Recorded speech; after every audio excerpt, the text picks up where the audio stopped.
Greetings and welcome to the news analysis. As you might hear, I'm speaking English today, not Swedish. Why is that? Not to mess with you, but because we have an esteemed guest all the way from Britain with us here today, Mr. Harry Miller, a former cop and founder of the organisation Fair Cop. Very welcome, Harry. Yeah, it's very nice to be here. I've been looking forward to this. Yeah, and the thing we're going to talk about today are those current demonstrations or protests against those migrant hotels in Britain. We have these in Epping, we have Canary Wharf, we have those taking place all over Britain right now as we speak. How come there has been such a surge in popular protest and resistance against those? I think, you know, I think British people, as a rule, are very tolerant. We're not keen on revolution. We're quite peaceful. We're quite forgiving. We moan a lot. We moan about the weather. We like moan Swedes, about everything. We moan about everything. But we are actually quite a tolerant people. The problem is successive governments over the years have taken that tolerance for granted. We've had absolutely unchecked immigration, and since Tony Blair was Prime Minister, it became a doctrinal policy of open borders, that he believed that we needed more immigration, that it was good for the UK to shut down borders and everything. And we were told a lie that all cultures are equal, that having people from other countries, any country at all, was going to enrich us. It was not a threat. And if you saw it as a threat, you were xenophobic, you were racist, you were wrong. Simple as that. Now, over the years, obviously, that's turned out not to be the case. There was a very good reason to be afraid of certain cultures. Not all cultures are equal. There are many cultures in the world, and particularly in the Muslim world, which would actively turn back our democracy, who would actively turn back our free speech, who actively try to introduce blasphemy laws, and of course we got rid of blasphemy laws a long time ago, and who are a direct threat to the women of our country. And again, for many, many years, repeated governments and the police tried to deny that there was a problem with migrants, and in particular that there was a problem with Pakistani Muslim men. And you were considered a racist if you talked about the so-called the grooming gangs in Rotherham, in the north, where white English women were white English girls, young girls, were systematically being groomed and being abused and being raped. And when this came to police attention, the police dismissed this as the girls were prostitutes. Well, no, you can't be a prostitute if you're underage. You just can't, because to be a prostitute, you've got to have the ability to have agency over your body. You've got to have the ability to give consent, and in British law, you can't give consent. You cannot give sexual consent if you are underage. I don't know what it's like in Sweden, but you know, if you are under 16, you cannot consent. Therefore, you cannot be a prostitute. Therefore, you are being groomed.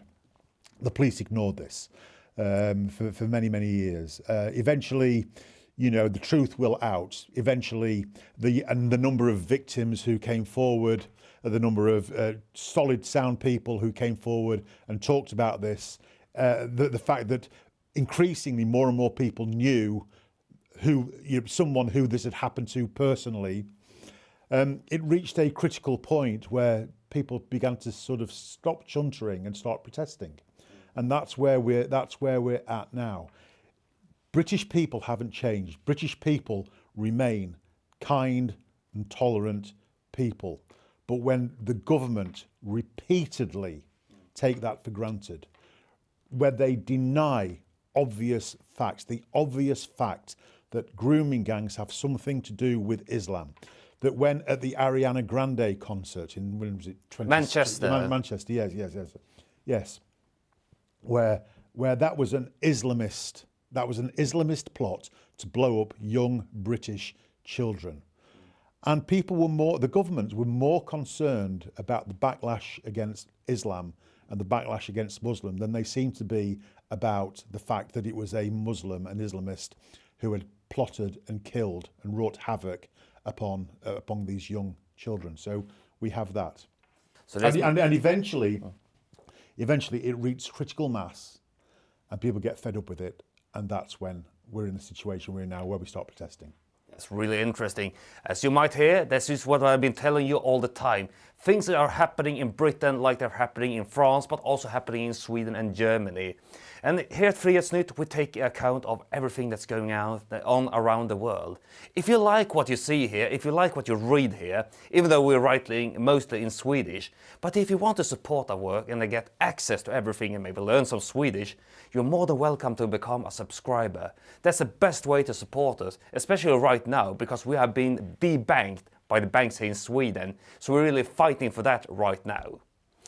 But Harry, another thing that's been really current going on right now are the issue with the boats crossing the channel. Keir Starmer, the government has promised that they will stop those boats, like Rishi Sunak promised. I think probably Boris Johnson, David Cameron, everyone has said that they will stop those. Are they telling any truth? No, they're not telling the truth. They're not telling the truth.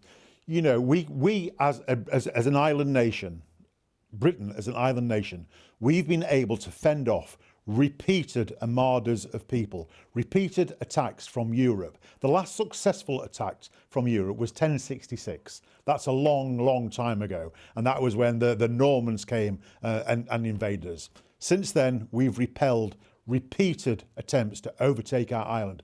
We repelled the Spanish. We repelled the Germans. We've repelled everybody except these Islamists, these people coming in dinghies. Who come in dinghies. Now, we have the ability to turn them round. We have the ability to stop them. What we lack is the willpower. We are, even though we had Brexit in 2016, and even though we sort of completed Brexit, you know, a few years ago, we still are in awe and we still pay lip service to Europe. We're still part of the European Convention of Human Rights, and we live in a state now where repeated governments are terrified of acting because they're afraid of litigation. They're afraid of the courts stopping them doing it. So even though I've spent a lot of time at courts, even though I've used the courts very successfully, there comes a point where we have to decide who is running the country.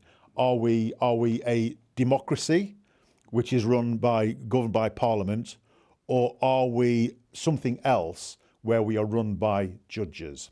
So that's the problem that we have at the moment. But the ability to stop these people is there. It's simply the will. And yeah, we're being lied to. Some pessimists or defaitists, they claim that Britain, alongside France, are lost cases because of you have Sharia polices in some areas, and some places you have become a minority in your own country. Would you say that Britain is a lost case? No, absolutely not. And if I believed that we were a lost case, I wouldn't have spent the last few years fighting. I'm an optimist. I'm a perpetual optimist. I believe that I don't think we're going to end up with a revolution. I don't. I think what we have being British, I think we will have lots of little quiet revolutions. So we will have revolutions, quiet revolutions in the police, where the police stop being woke and get back to upholding doing what you're supposed to. The law. We will have quiet revolutions where people put up England flags, St George crosses and Union Jacks, and the local council will try and take them down, and they'll go out and we'll put them back up again, until eventually the message gets through. So I remain optimistic because I think we are a peaceful, civilized people as a whole, but we will be pushed and pushed and pushed, and then we will push back. I mean, we see at the moment in the UK, there are people who are not far right. They're not Nazis. They are kind, gentle human beings who, just ordinary people who are going out and they are painting the St. George Cross on the white roundabout. They are putting up flags, and because it's the quiet way of resisting. What we don't do in the UK, we don't go to the home of a politician, drag them out and lynch them. That's not what the British way. Yeah. The British way is not to do that. We have a cup of tea or a warm beer and a moan, and then we go out and we do a little bit of a protest, and then we go home and have more warm beer and some warm beer, exactly, and some exactly. And some boiled meat, I suppose. Yeah. Beans on toast, and you put the world to right that way. And a lot of fries as well. Yeah, an awful lot of fries. We have far too many fries as well. But that tends to be what we do. But again, I think not revolution, but we have a history in Britain. When things go too far to the right, we have left-wing protests. So, for instance, even though I'm a great fan of Margaret Thatcher, and I was at the time, when she went a little bit too far with the poll tax, then there were riots, and we got rid. The British people got rid of her through protest. And I think the same is happening now. When a left-wing government go too far to the left, you will see right-wing inheritance tax and everything. You'll see right-wing protests, and at the time they can look quite ugly. At the time, in the moment, they can look like something quite radical is brewing. But at the end of the day, or at the end of the weekend, or at the end of the summer, everybody goes home and tunes back into football and all the rest of it. So I just don't think I don't think we're revolutionaries. I just don't. But you're still fighting the good fight. Oh, fight the good fight. Yeah, absolutely. As I say, I am very, very happy to take chief constables to court. That's my specialist area, is scaring the life out of chief constables, because I believe that the law is the guiding principle in our country. And if you think Sharia is better than the British, if you think Sharia trumps or is superior to British law, then you need to be gone. You need to be out of the country, because no, we're not interested in that. If you think that Amnesty International or Stonewall or any of these other so-called human rights lobby groups, if you think what they believe is more important than the law, then I'm going to shut you down. I'm going to shut that chief constable down who believes that, because no, in the UK, we are ruled by the rule of law. And as far as I'm concerned, that's what matters. We will do a longer interview concerning your police hunting in an interview that will be published on Saturday. Thank you very much, Harry, for coming here and telling us about the situation in Britain. And thank you very much for watching this. I hope that both Swedish people but also English speakers are watching this. Remember to follow us on FrihetsNytt.se. That's our main webpage, but also our YouTube channel and Rumble channels as well. And if you want to follow the work of Harry, you can follow him on X as well as Faircop on both X and the webpage, right? Yeah, to be fair, you go to X. I don't keep the webpage up to standard, really. Okay. Yeah, all the news is on X. We are Faircop. Yeah. So thank you again for watching this, and I'll see you again pretty soon.